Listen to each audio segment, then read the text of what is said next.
உங்கள் கவலைகள் எல்லாம் அவர் மேல இறக்கிடணும். அப்படின்னு என்ன அர்த்தம்? அந்த கவலையை சுமக்கிறவரு அவரு தான். அந்த கவலையை சுமக்கிறது நீங்களா இருக்கக்கூடாது. ஏன்னா தேவன் என்ன விரும்புறாருன்னா, அந்த கவலையை நான் சுமக்கிறேன், நீ சுமக்க கூடாது. நீ சுமந்தா தாங்க மாட்ட, அதனால நீ சுமக்கவே கூடாது. அதை என் மேல வச்சிரு, என் மேல வச்சிரு, நான் பார்த்துக்கிறேன். நீ சுமக்காத, நீ சுமக்காத, நீ சுமக்காத.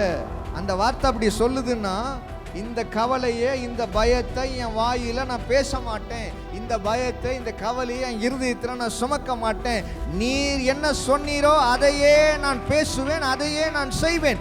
உன் கவலையை என் மேலே இறக்கி வச்சிருன்னு சொன்னீங்க ஆண்டவரே, நான் என் கவலையை உங்கள் மேலே இறக்கி வச்சிடுறேன். அதை நான் பேசுகிறேன், அதையே நான் செய்யறேன்.